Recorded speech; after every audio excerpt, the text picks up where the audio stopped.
Welcome to ourspirit.com's presentation called The Quest for Spiritual Pathways. As a beginning overview of what we're doing, I'd like to say that this is the second set of lectures that we've done, and the first set was called The New World Awakening. They were very popular, and many people asked us to do another one. But this time, our producers and directors at ourspirit.com said we really needed to take it much further. We needed not to just show what we did in New World Awakening, that we all live in an apocalyptic age, that we are all challenged to have our own revelation, and that we are all facing multiple beasts and dragons that are described in beautiful terms in St. John's Apocalypse. But what we need to do today is to speak about some pathways to the Spirit. And to do so, we need to find that there are pathways for every individual. And so that's why we have a quest, and it's an individual quest. So in this new series of lectures, we're going to be addressing a number of ways to get to the spiritual world. Now, for those of you on some of our blogs who might not understand some of these terms, I'm going to try to explain them in terms that you would understand, that would get rid of the jargon. But what we need to do is make sure that we also give you the tools so that you can develop a cosmology to understand who you are, and where you're going. And if you don't know that, then what is called in Christian Western esotericism, the mysteries of birth and death, will elude you. So what I'm going to try to explain in this talk is a topic that is so important. It's so imperative. And in fact, it's a battle that we're all involved in, whether we know it or not. And the more we wish to ignore the battle, the further we take losses. And so tonight's talk is on transhumanism. And as the flyer says in the advertisement, we're going to be speaking about 5G, fifth generation technology. We're going to be speaking about also a being called Arbor. And that's going to take a bit of explanation.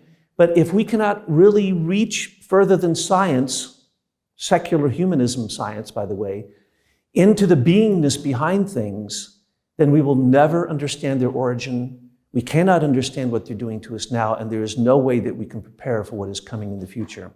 And as you know, I could go into a long list, and I will in a bit, to overwhelm you with the type of things that are going on in life in terms of technology. And the rush towards transhumanism, it's being led by the corporations who are making the machines for transhumanism. So the concept of bringing any morality or wisdom into the discussion of transhumanism shocked me when I saw in 2018 a number of books come out by people who are students of Rudolf Steiner's teachings, and they tried in a very real way to grapple with this issue. And that's why we're going to talk about it as the first issue on the quest for spiritual pathways. And you might not think transhumanism is a spiritual pathway, but I'm going to make that distinction in just a minute. The further talks in this series will be on the being of Anthroposophia, the science of the Holy Grail, the seven ethers and a theory of everything that's connected to them, the etherization of the blood, and the eternal curriculum. So these talks will come with a great deal of research, and just as we have already told you in the past, if you look for the notes underneath this video, you will find not only the complete presentation that I'm giving now, but also some other things that will help, and many, many URL links to previous reports that we have made, intelligence reports, as well as connecting to what it is that we've done with our previous series. So those are the initial remarks that I'd like to make. When I started thinking about transhumanism, the very first thing that came to mind was a quote from Ephesians 6:11 and 12. I'd like to share that with you. Put on the whole armor of God, that ye may be able to stand against the wiles of the devil. For we wrestle not against flesh and blood, but against principalities, against powers, against the rulers of darkness of this world, against spiritual wickedness in high places. I think many who follow the teachings of Rudolf Steiner would say that they would have to agree with that, they would also know what some of these words mean. When we refer to principalities, or we refer to powers, or we refer to the rulers of darkness, you're actually referring to specific Christian hierarchical beings. And we're going to get into a deeper discussion of that in just a little while. But it is imperative, as I said earlier, that if you do not know the beings that are behind these machinations, that Rudolf Steiner said will be with us until the end of earth incarnation, the end of the earth.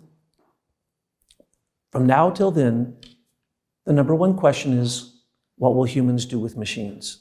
And what will machines do with humans?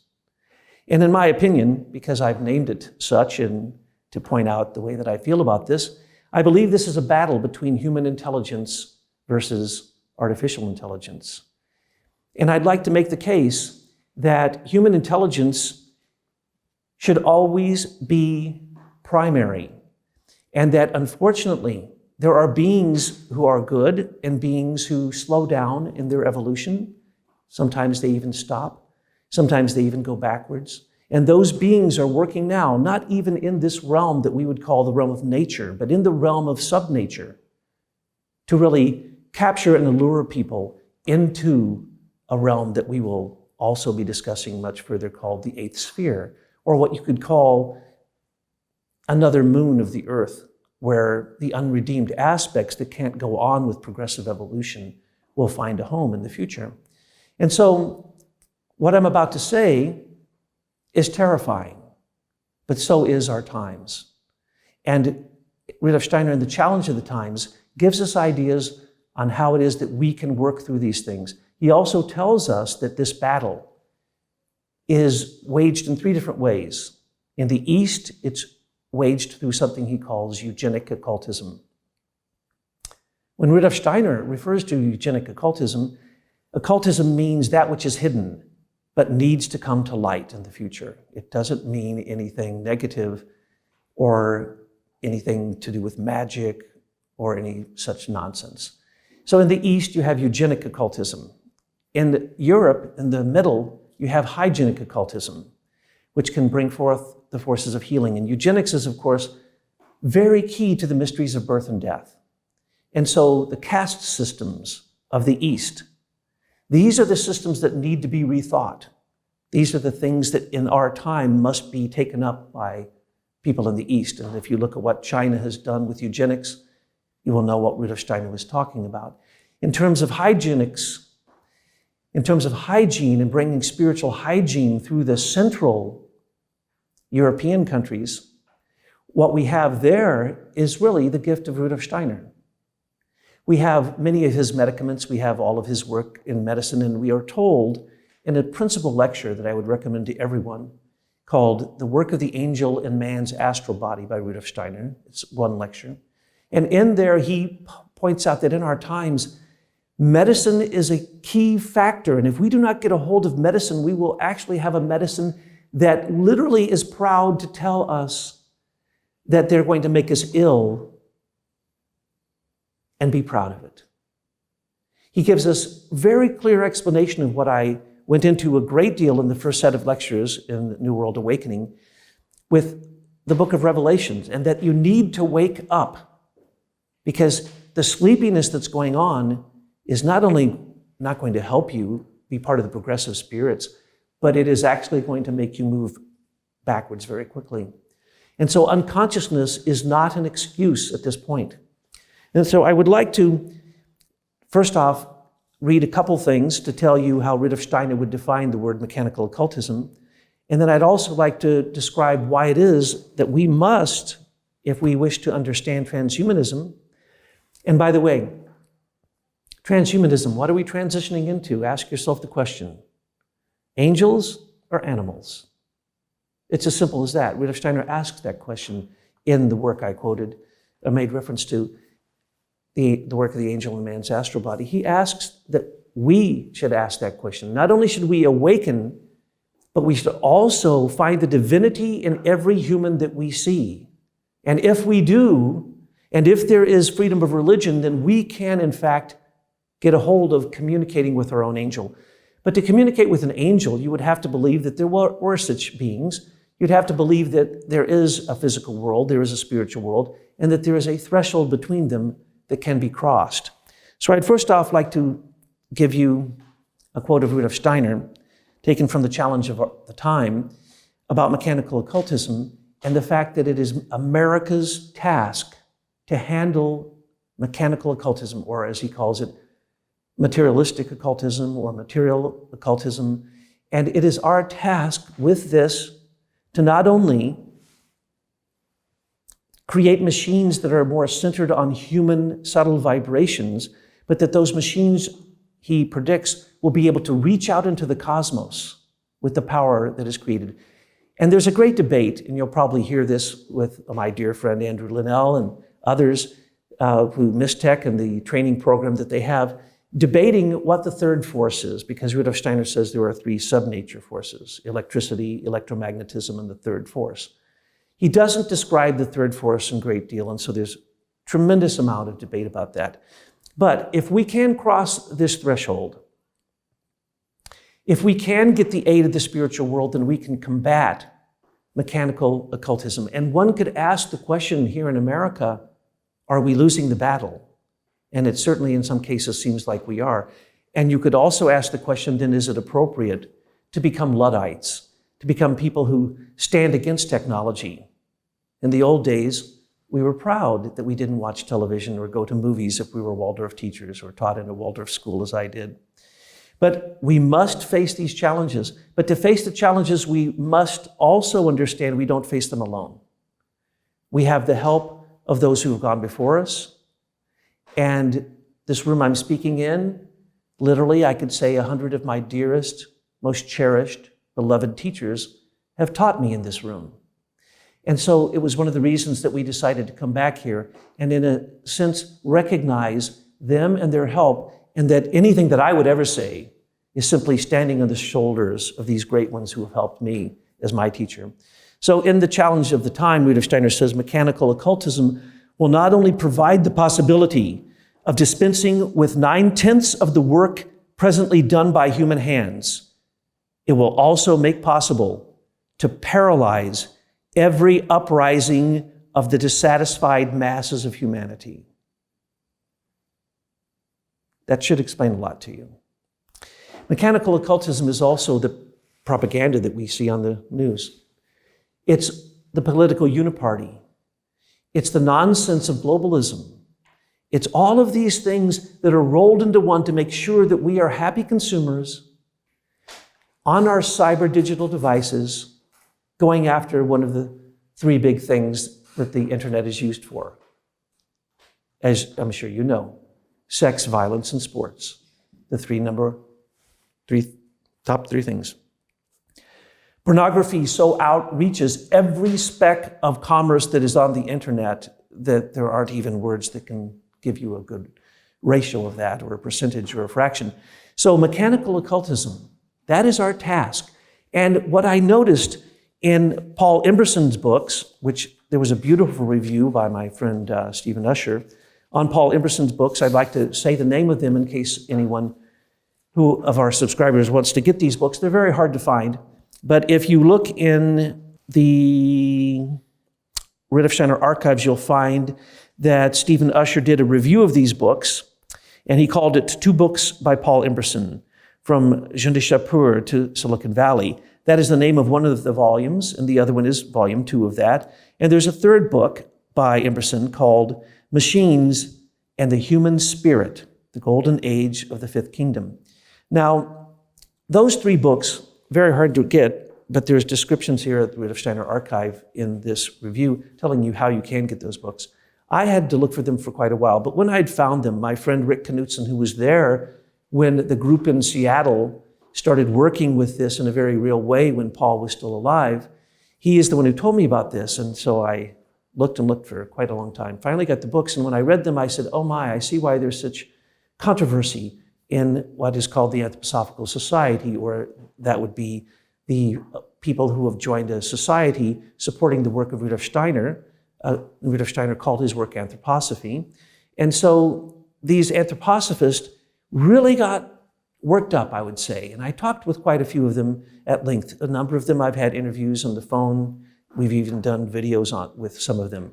And if you read Paul Emerson, what you're going to find is what you also find in another book by Nicanor Perlas and another book by Jeremy Nadler. Nadler's book is called In the Shadow of the Machine, The Prehistory of the Computer and the Evolution of Consciousness. Perlas's book is called Humanity's Last Stand, The Challenges of Artificial Intelligence. And I tell you those books because I want you to get them and read them. And when you do, you're going to be faced with many difficult questions. And you will have to ask yourself where you stand on this issue. Now, in a minute, I'm going to probably start talking a little bit about my personal history so you know where I have stood, which I've stood on both sides of this issue so far to each side that I can't even explain it to you, but I'll tell you a bit of my biography in a minute concerning that. But when I came across this and I read these books, I thought, oh, my. This is going to lead the anthroposophists into being Luddites. This is definitely going to lead the anthroposophist in avoid technology. Now, I may have this wrong, but that's pretty much what other people's take on these books are. Now, the books are brilliant. And throughout the books, exactly as I'm saying in the other books I just mentioned, there is a tremendous amount of cosmology. A tremendous amount of beautifully delivered cosmology. As a matter of fact, you sometimes have to wonder, except for the book on the history of computers, you have to wonder, what is this? Is this a book trying to describe all of Steiner's thought? Or is this a book on transhumanism or the question of transhumanism? And how do we face these beings that I'm going to describe to you in just a minute? And so what I noticed is that there became followers of Paul Emerson. And then there became those who weren't followers. And then there seemed to have been in the Anthroposophic Society a bit of a response to that. And so you see a number of other books that are also in the last few years, let's call it that, in the last 10 years, we've seen quite a few books come out on such things as Rudolf Steiner and the Atom by Keith Francis, or you see one of the very finest books in the ethers, which is done by Ernst Marty, and that is called The Etheric Broadening, Science Through Anthroposophy. He's written 2 books. Now, these books I'm giving you, which will also be in a bibliography, that you can then work on these things yourself, because you need to ask these questions. For instance, I'm going to now ask you if you yourself have this experience. Rudolf Steiner said, in The Crossing of the Threshold and the Social Organism, Spiritual Life, Economic Life, and Judicial Life in Berlin in 1919, he said the following. It's a few paragraphs, excuse me, while I read it, but I want to make sure that you have the exact right words. What the individual human being experiences consciously when he strives to attain clairvoyance in the spiritual world, namely the crossing of the threshold, must be experienced unconsciously by the whole of mankind. And please ignore that word, just make it humanity. During our 5th post-Atlantean epoch, humanity has no choice in regard to this. It must experience this unconsciously. Not the individual human being, but humanity. And the individual human being together with humanity also. What does this mean? What is now a joint activity of thought, feeling, and will within human beings will in the future take on a separate character, and this will come to the fore in various spheres. We are just passing through a time in which humanity is unconsciously crossing the threshold of a significant portal, a fact which is clearly evident to the clairvoyant power. Humanity passes through this crossing of the threshold in such a way that the spheres of thought, feeling, and will become separated. Mankind now faces 2 paths. One of these leads through the mechanization of the spirit. In more recent times, the spirit has become very mechanical, particularly in regard to the abstract laws of nature, which have also been applied to social life as ruling laws. Mechanization of the spirit, vegetalization of the soul. Just as the Americanization of the spirit represents a mechanization of spiritual life, so the Bolshevism, which tends to spread out in the East, represents an animalization of the human body. Now, there are many who've written on this topic. Bernard Leavigood is one of them. And he very clearly describes how humanity, as Steiner points out, is unconsciously being pulled across the threshold. Now we, as Steiner points out, if we are part of initiation, or if we're trying to wake up in our dreams, wake up in our sleep, and after we die or during initiation, we have the ability to cross that threshold. Now, humanity doesn't know that. They cross it at night, most of humanity. But those who are crossing it will notice something quite severe. They'll notice that their thinking, their feeling, and their willing, their soul forces, are split in three, and they go in three different directions. As a matter of fact, in some cases, Rudolf Steiner describes what I would characterize as thinking becomes neurosis, feeling becomes psychosis, and as he clearly points it out in the work of the Angel and Man's Astral Body, he says that the will, the abnegation, the aberration of the will, then becomes exaggerations of sex and violence. Neurosis, psychosis, and the exaggeration of sex and violence, I think that's probably the best description you're going to get of our modern age. And that is what happens to thinking, feeling, and willing as you cross the threshold.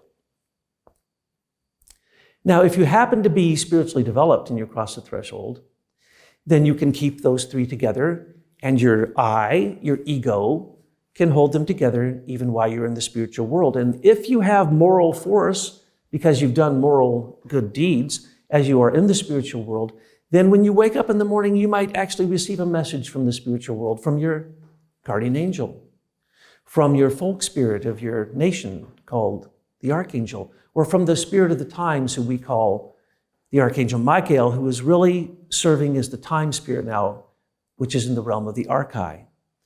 So as humanity is being pulled across the threshold, if they are not conscious and if they're not developing themselves, neurosis, psychosis, and aberrations of the will, and sex and violence arise. But if you can cross the threshold and communicate with these beings, something else will happen. Over a long period of time, you can develop the three higher forces that are given by the angels, the archangels, and the archai. Rudolf Steiner, and strangely enough, even before Rudolf Steiner, Ralph Waldo Emerson, described them as imagination, inspiration, and intuition.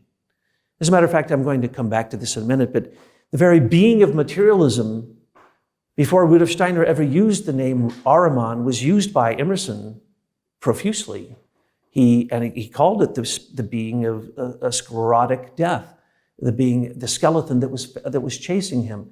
He gives the same kind of descriptions of this being of Ahriman that Rudolf Steiner would, and he actually says that the development, or the natural development of the human intellect, as he calls it, there is literally a battle between Ahriman trying to stop that battle of the development of the human intellect, which is the same thing that Rudolf Steiner says. So as we are looking at crossing the threshold, if we can develop imagination, inspiration, intuition, or what you could call refined, higher thinking, feeling, and willing, then you have a chance to communicate with the beings who are very much interested in everything that we're doing as a human being. And they are very much there, ready to help us in every way that you can possibly imagine. I could begin to name those beings, but first, let's just name something that is the challenge of our time. And the challenge of our time is that we need to decide whether we're going into supernature or subnature. Just staying in nature, and what I did, the back to the land people, and I basically, went in and out of the Catholic Church and in and out of high tech. I was even involved in the National Security Agency. And so I was like waffling back and forth, back and forth. Do I really want to do my love, which is comparative religions, or do I want to be in the modern world and be a systems analyst, which is what I was, and try to figure out what machines are doing? But what happened was I kept bouncing back and forth like a ping pong ball. But when we are talking about meeting the beings beyond the threshold, those beings are there in supernature, which we can talk about, angels, archangels, archai, and even higher beings, because in this quote I have from Ephesians 6:11, It also refers to the powers, principalities, the rulers of this world, and the spiritual wickedness. Well, they have very specific names. When you are talking about powers, you're talking about a being that is seldom ever spoken about by the people who are students of Rudolf Steiner's teachings. But Sorat is more or less the counterpoint to the being of Christ, who works through the Son.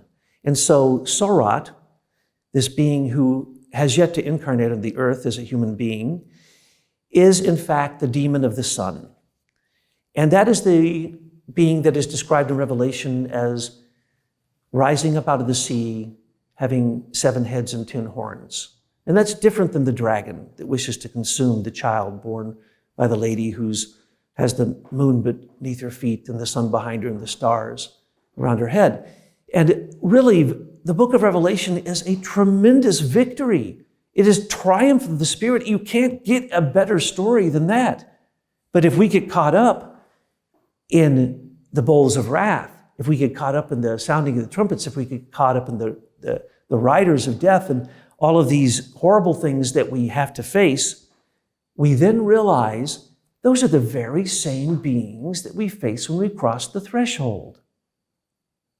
So if you read the book of Revelation as if it is you either being initiated, dying, or like John being taken up into the 7th heaven as an initiation, if that is you and you see yourself as everything in that story is you, well, then it is a story of redemption. And it's the very story that we need to listen to. Now, this being of the sun, this demon of the sun, is trying to fight what it is that Christ is trying to do. And what is that? That is, give us a chance for our own I am, our own ego, our own personal development that goes between life to life. Sorat is trying to take that away from us, take away our ego, whereas Christ is trying to give that. The principalities, those are the archai. Well, they work through a group of beings who are very active right now, who are oftentimes ignored. The name comes from ancient Vedic wisdom, and it's clearly described long before Rudolf Steiner, that the beings called the asuras attack your willpower. They actually are very thrilled to steal everything that you do. They would like to turn your life into an automaton, into a robotic life. And then you hear in this quote about the rulers of this world, the archangels. Well, that is the being that we're talking about called Ahriman. That comes from ancient Persia, from a being called Angrimanu, who is the being of darkness of the earth, who fights against the being of light from the sun, whose name is Ahura Mazda. Now, there are other versions of these names, but I'm giving you the quick version. And then spiritual wickedness, that's the angels. The angels working in you. And as Rudolf Steiner says, the angels are working in your astral body. So then it's very easy to understand, and in other places Rudolf Steiner describes, that the archangels are working in your etheric body and that the archai are working in your willpower. Now, these other beings wish to come in and steal that, as I've mentioned. Your thinking, feeling, and willing. The anti-angels, anti-archai, the archangels and the anti-archai, they would like to steal your thinking, feeling, and willing, and they'd like to do it unconsciously so that you don't even know it. So it's going on, and you have no idea it's even going on. That's their plan. That's the plan of Sorat. That's the reason hardly anyone ever speaks of Sorat. And people don't speak about the asuras much because they enter into the most mysterious aspect of the human being, the willpower. And there is so much that is unknown, and the mysteries of birth and death are really the mysteries of willpower. And so it is the work of these beings that is trying to pull us into subnature. Now, what is subnature? Subnature, according to Rudolf Steiner, has 3 aspects. I mentioned them before. He says that if you go one step down, you're going into the realm of electricity. 2 steps down and you're going into the realm of electromagnetism, and 3 steps down you're going into the 3rd force. Now, some will call that atomic fractioning, and they'll call it all kinds of different names. But the reality is that electricity, electromagnetism, and the atomic forces, Rudolf Steiner calls it, or the third force, are really working with ethers. Now, the ethers are very difficult to explain because we get the wrong impression when I say the word warmth, when I say the word light, or sound, or chemistry, the valence between atoms and between chemical substances, or life. And you might get kind of upset because when you say supernature, it's invisible. But here's the sad reality. When you say subnature, it's invisible too. It's in a dark realm that is so powerful that it is actually storing up the stolen willpower of human beings in this realm called the eighth sphere, but you could just call it another moon of the earth. But it's storing up what is stolen from human beings. And so electricity, and I want to make this kind of clear because it's a little bit confused with many people who are looking at this. You could call electricity static electricity because it's everywhere. And every single atom has exchanges of ions and chemicals have exchanges and so on and so forth. So all this static electricity has filled the whole universe. But when you bring it down to the earth and you make it electromagnetic energy, then that is the sound ether. And you're dealing then with mass-inducing binding force. It is the force that holds it all together down here. Rudolf Steiner would actually say, and has said, that the atom is congealed electricity. Now, by that, he doesn't mean electromagnetism, he means electricity, and he makes the distinction. But electricity, in its nature, densifies and condenses into darkness. And then you add electromagnetism, you add magnetism to it, and you not only steal the light from the angels, but you steal the sound from the archangels, and you put it into wires, and you imprison these angelic forces. And in fact, human beings whose will are being stolen by these devices that they're using, which I'll describe in a minute, their willpower is caught up in our own electromagnetic force. And it is so powerful that it is frightening. And as a matter of fact, hardly anyone will tell you more frightening things about the future than Rudolf Steiner. And he tells us, basically, that we should get used to machines because machines not only going to be here till the end of time, but we need to create new machines. And we're going to talk about that. He calls them, basically, they're resonance devices. They're vibratory resonance devices, sympathetic resonance, the same devices that John Worrell Keeley invented. But when we were talking about what's going to happen in the future, unfortunately, Rudolf Steiner says things like, the forging together of human nature and that of machines will be a great significant problem for the remainder of Earth existence.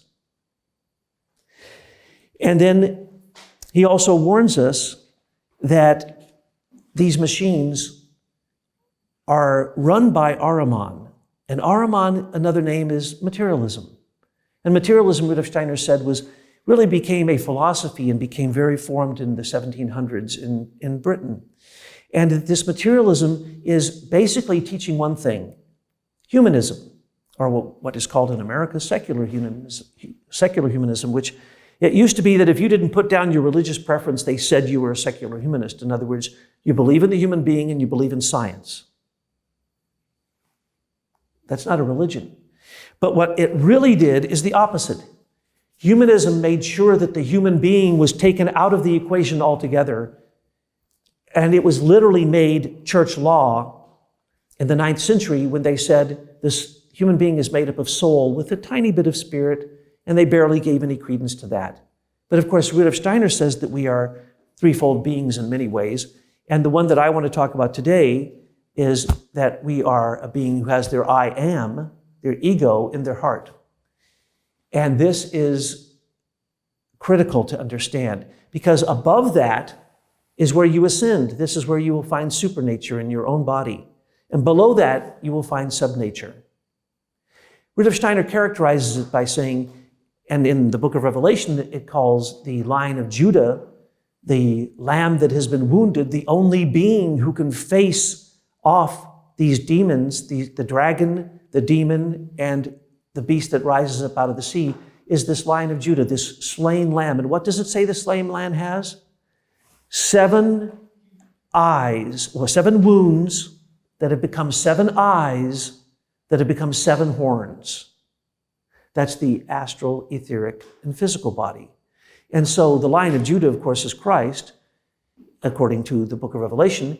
And what is happening here is that the opening of these chakras, these 7 places which Rudolf Steiner, in modern science, they would be called nerve plexus, major nerve plexus in these places where we have these supposed lotus flowers or chakras, where they have petals that spin that are related to your moral development.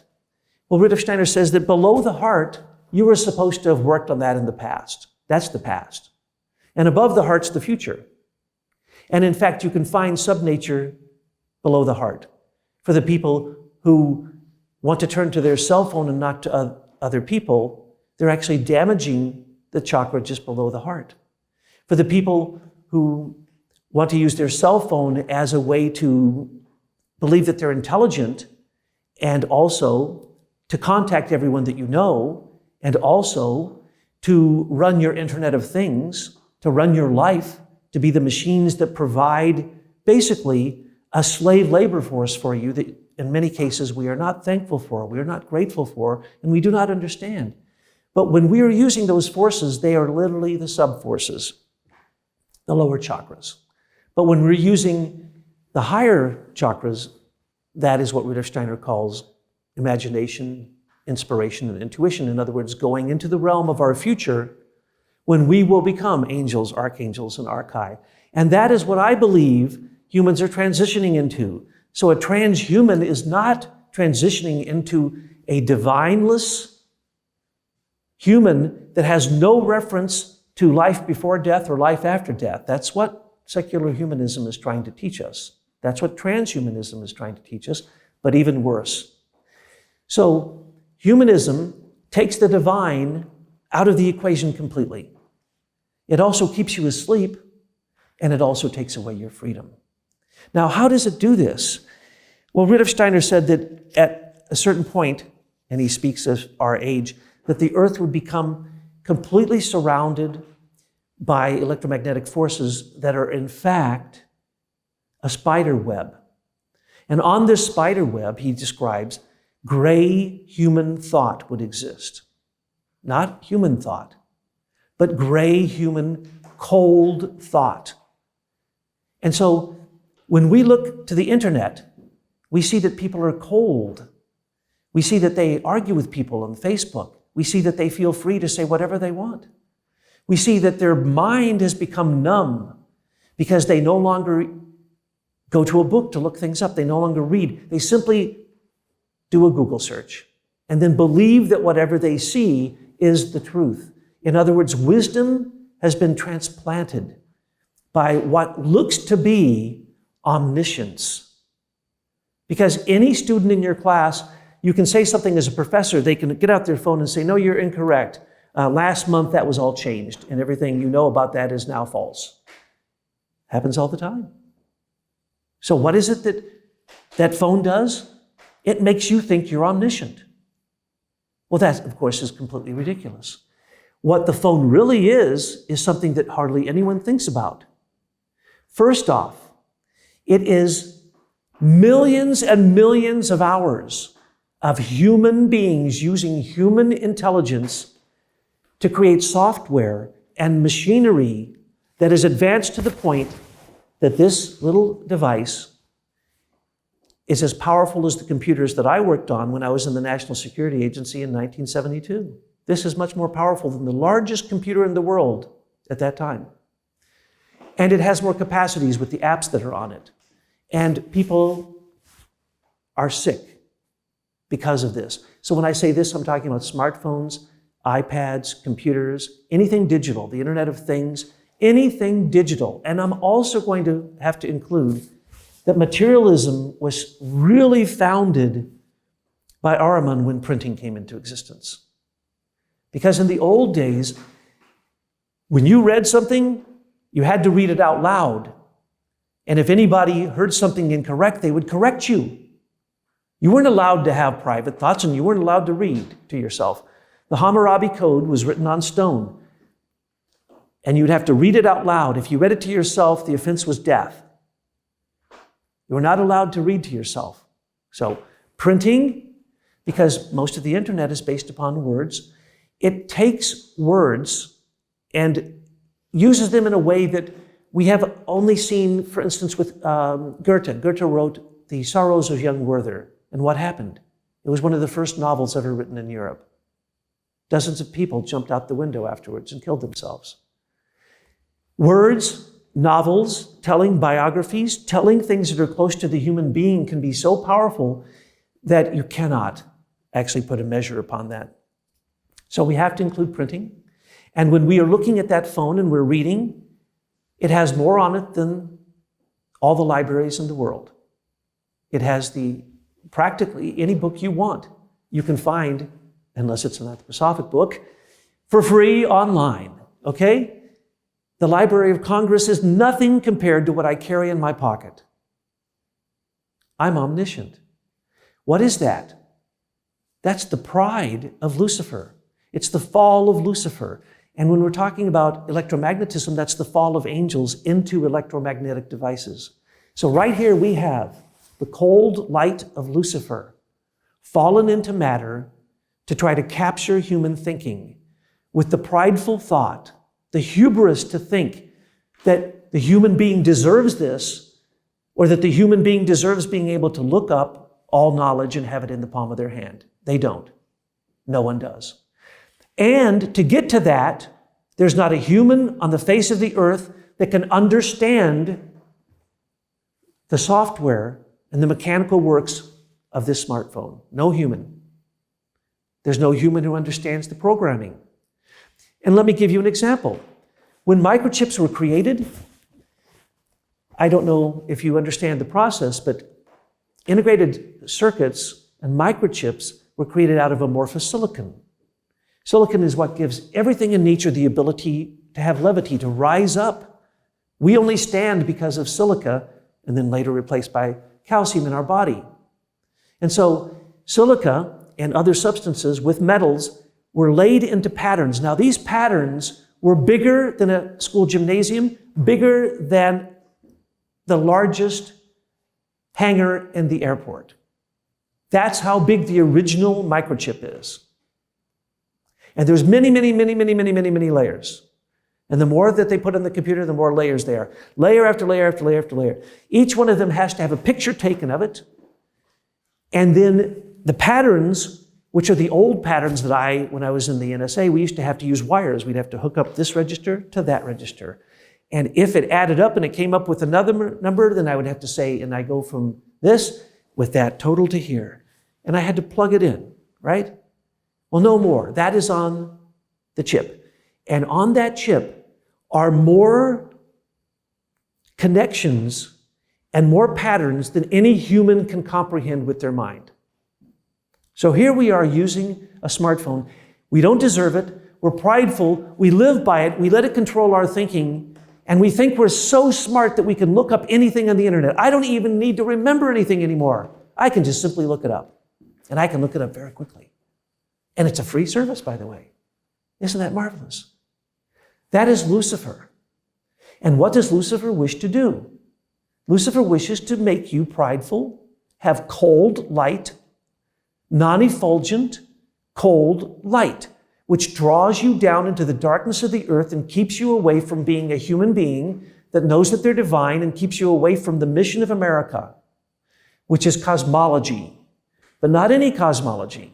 Rudolf Steiner says the antidote to mechanical cultism is cosmology or cosmogony. You can find this in the book, Cosmogony, Freedom, and Altruism. Few people speak about this. I don't think I've seen a book that spoke about this, but that's the solution. When you can understand, he says, the cosmic understanding of Christ, then you can place yourself properly in relationship to being challenged by Lucifer, to use your smart device as an excuse for your own mental development. Well, that's Lucifer in your astral body. And as you know, the astral body is filled with pictures. Well, that's what a phone is. That's what your computer is. It's filled with pictures, isn't it? Well, what does Ahriman wish to do? Ahriman works in your etheric body. And Ahriman, this being Angry Manu, actually tries to take every ritualistic, beautiful aspect out of your life and turn it into nothing but a robotic, automatic, automaton's response. To turn your heart into absolute coldness in your etheric body. Now, I haven't said this, but I need to say it. Rudolf Steiner said that the greatest moment in human development was the mystery of Golgotha, the birth, life, death, and resurrection of Jesus of Nazareth, who became the Christ. He said that the second greatest event in human evolution was happening now, in the etheric realm. And it's a re-crucifixion of Christ in the etheric realm. Now that's a terrible thing, and I'm going to describe that now, but you can also look through the astral body into the etheric realm and see Christ there. He calls it the etheric second coming of Christ, or the second coming of Christ. He says that it will become ever more prevalent from 1933 that people will have this experience, and it will be what he calls, in some cases, the Damascus experience of Paul. They will meet Christ in the etheric realm. And that etheric realm is around the earth, and it gives life to the earth, and it gives life to your body. So you have an invisible astral body. You have an invisible etheric body. And that etheric body builds up and brings life to your physical body. Well, Ahriman wants to take that life away. And life comes through rhythmic upbuilding processes in the human being, and Ahriman wishes to drag them down. So what does Ahriman do? Ahriman makes sure that in entering electromagnetism, that through social media, we believe, many believe, that we can contact all of our friends through social media. We just have to send out a little message.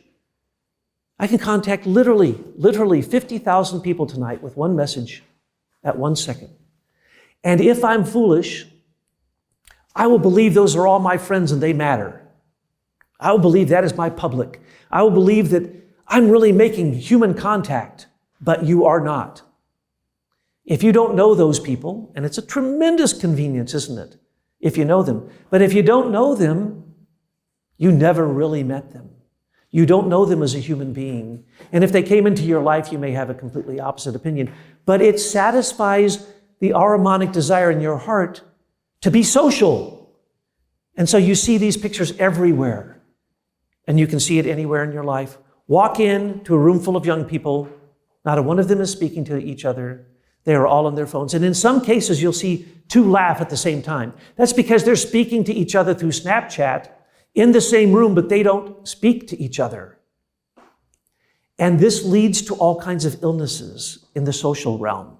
And as I quoted before, Rudolf Steiner said, well, I didn't quote this, and I should, but Rudolf Steiner said that if we focus on the human heart as a pump, and we make sure that no longer we believe that the human heart is a pump, also that the brain is a computer, or that your nerves are wires, these mechanical thoughts transplant human thought. And who are those mechanical thoughts coming from? Lucifer in your astral body, Ahriman in your etheric body, and in your will, because your will is eaten up. When you work on that phone, your warmth is eaten by the phone. That phone is a black box. It can suck your thinking, feeling, and willing into non-space. Because the Lucifer, Ahriman, and the Asuras, they don't really exist here. They exist through us, and only when they steal things from us. So they want to steal our thinking, feeling, and willing so they can be here. But they live in the realm of subnature. They live in this realm. Can you enter this realm? Not without being shocked. You cannot.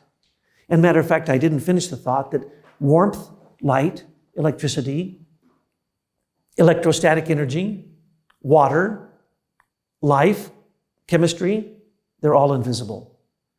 So when we're told, oh, that's nonsense, believing in the invisible, believing that there's these beings and so on and so forth, we can't see them. Well, you can't see this either. You can't see the sub-nature realm. You can't enter into it. You can't even comprehend it. There is no human alive that can comprehend it. That's why it's beyond us.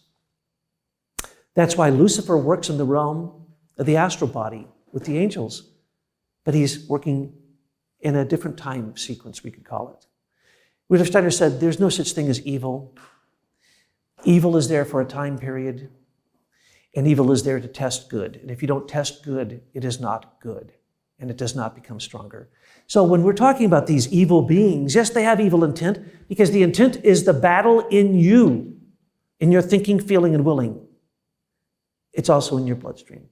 It's the battle for your ego. It's the battle to say, enter into the sub-nature realm and have that pride of Lucifer, that my phone, I know everything, that I have the cold, incorrect belief about human dignity and about how humans communicate through Arbor. And I say, oh, I'm so proud. I got 500,000 hits on that last video. I'm a good person. That has nothing to do with that. And then, when we enter into the will, they will steal your will by what? We now know that Facebook, Google was all created as a cyber drug. We know that because the cathode ray tube of television, I worked in the NSA to calibrate it so that you wouldn't go into a seizure when you watch television. If the refresh frequency is other than 60, if it even goes to 70, you can go into a seizure. If you flash the certain color lights from a television, you can do more harm than you can imagine, but you can certainly send someone into a seizure. This is well known. And there were actually video games had to be taken off the market because they capitalized on this.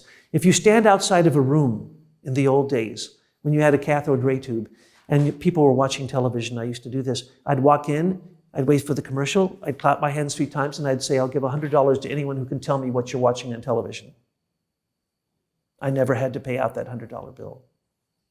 You are hypnotized. So, when we're talking about the battle of mechanical occultism, we need cosmology. We need, in America, to take that next step. And that's why I think some of these writers, in fact, did put in their book quite a bit of cosmology to try to teach people the bigger perspective. Because if you can understand that this is a battle, if you can understand that you are in the middle of this battle, whether you like it or not, if you can understand the beings and you can call them out exactly for what they are, then you can say to Lucifer, oh, that's a very nice thing you do, and I'm going to use that wisely, but I'm going to use it carefully, and I am not going to let you steal my willpower. I'm not going to let you convince me that machines will become super artificial intelligences that should take over the world. First off, I don't have time to describe it to you, but that is nonsense. At this moment, there's only one artificial intelligence on the face of the earth, and that is bought up by Eric Schmidt's mother company of Google, which is Alphabet. They bought it from DeepMind in England, and there's now 2 of them, DeepMind 1, DeepMind 2. Those are the only 2 artificial intelligent machines in the world, period. All the rest is nonsense. When they say artificial intelligence, they're talking about subroutines upon subroutines upon subroutines. And they have so many fallacies. They do calculate. They do, according to Steiner, have a machine intelligence. But they do not have warmth. They do not have human thought, and they never will. And a computer will never do what the brain does. No machine will ever do what the heart does. Nothing will ever replicate the blood circulation.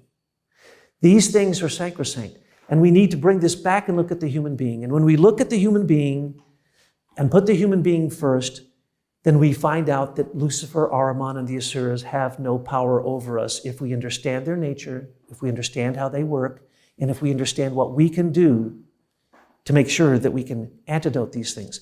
And you can antidote them. And something I'm going to share with you is a terrible shock. But it's something that I do need to share. There are new kingdoms of nature being created. That is true. I should probably say that first. Rudolf Steiner said that in between the mineral and the plant, a new kingdom would be created. With the plant, nature of movement and life would come to the mineral, and that we'd have literally a new kingdom of nature. And this kingdom of nature would exist between the mineral and the plant, and that there would be characteristics of both. And it's human, it's man-made, but it's made with the inspiration of these beings I described.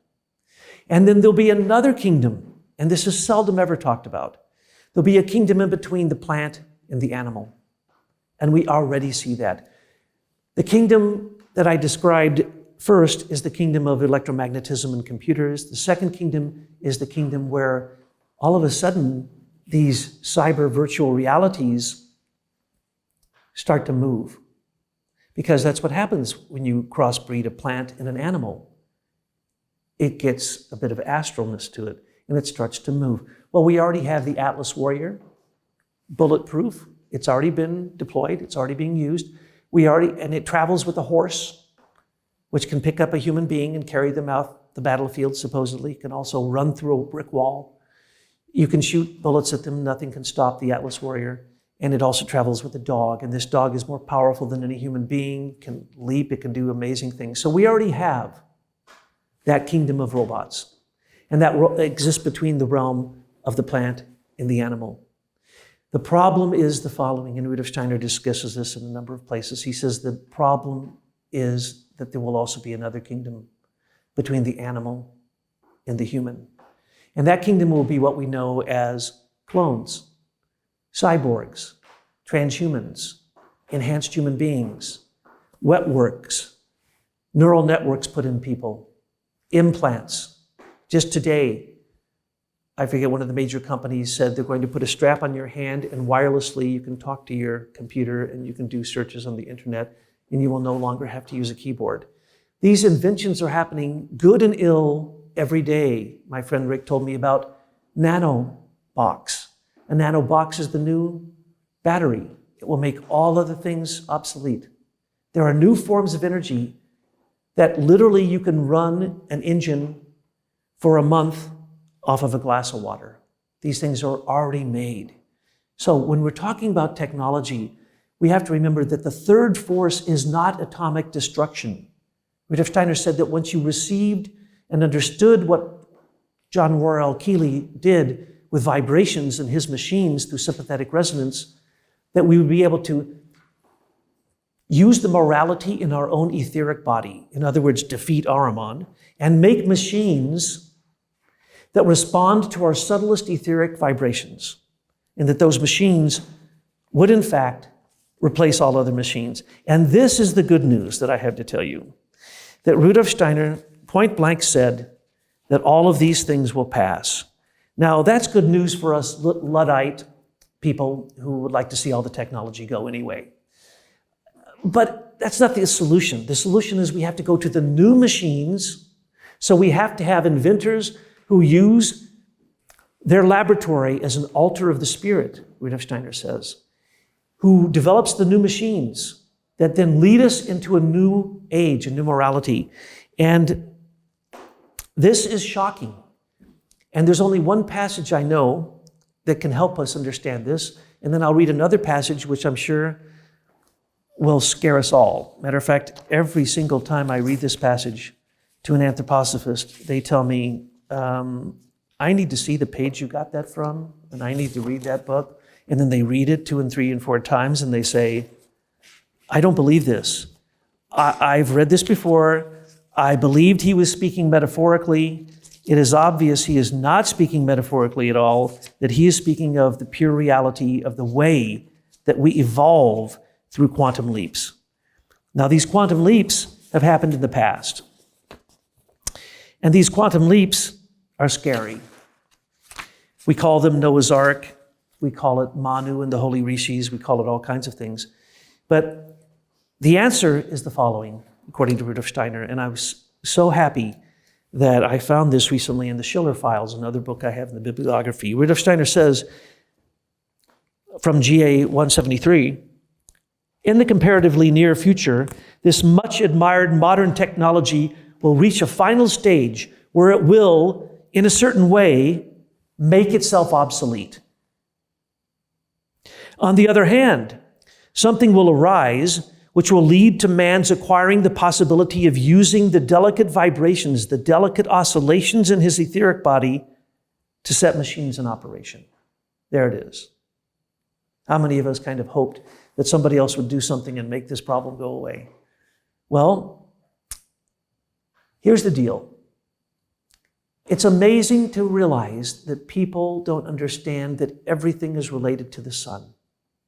If there was a few coronal mass ejections, every satellite, every smart device on the earth, if they happened at 2 different times of the day, 2 different ones for the night and the day. So 2 coronal mass ejections could wipe out every single electronic device, every speck of memory, every bit of it. Rudolf Steiner says this shocking thing, and the reason I bring this up is because this is in Paul Emerson's book. And as I said, there are things in his book which are definitely a cosmology, and where you can just feel him wishing that he could share with you his understanding of this cosmology because he believes it's the antidote. Well, here's something else that will shock you. And that is taken from Rudolf Steiner's set of lectures in 1911 and 12. They put together in a book called Earthly and Cosmic Man. And in it he says the following: Kali Yuga broke upon the world, reaching its close in our own age. Now that the ascent of the spiritual world must begin, a spiritual science has come to mankind. Kali Yuga began 3,101 years before our era and ended in the year 1899 AD. That is why 1899 is a year of such importance. The reascent to the spiritual world, this must be the ideal of the future. The age preceding the onset of Kali Yuga was, however, an age characteristic of the ancient Persian epoch, when the old remembrances rose up within man via the astral body. Now, he was to turn to the world outside. This was a great and epic-making transition. In the case of many human beings, it came about in such a way that for a time all vision departed from them and darkness spread over their souls. This condition of darkness did not last for long periods, actually only for weeks. But men passed into this condition of sleep, and many never came out of it. Many of them perished, and only relatively few were left in widely scattered regions. There is not enough time today to describe the conditions actually prevailing at that time. It can only be said briefly that owing to so large a number of human beings having succumbed, conditions were dark and sinister in the extreme. In the only a few scattered places did men awaken from the great spiritual deluge that spread over their souls like a sleep. This condition of sleep was felt by most souls as a kind of drowning, and by only a few as a reawakening. And then came the Black Age, the age devoid of God. This drowning is the feeling you get when you look around and you see that we're in an apocalyptic age, when you know that you are having an unveiling of the soul of revelation. So each of us, as we face the evil that is there consciously, because it's usually unconscious, and we look at the evil in our thinking, feeling, and willing, and we make sure that we understand in our hearts that Lucifer, Ahriman, and the Asuras, even Soroth himself, has no control over a heart that is dedicated to Christ. And when we make sure that we do our job to counteract mechanical occultism with cosmology that reaches out into the cosmos, as Rudolf Steiner tells us we need to do. A cosmology is no good if it doesn't include the cosmic Christ, he says. If we can do that, if we can understand that we are in a battle, if we can understand that the human being is the central hieroglyph of the universe as it is, then we can know that these beings will have no authority over us, and we can know that in time, omniscience, omnipresence and omnipotence will come to us with the aid of those beings who stand on the other side of the threshold, ready to help us at any minute.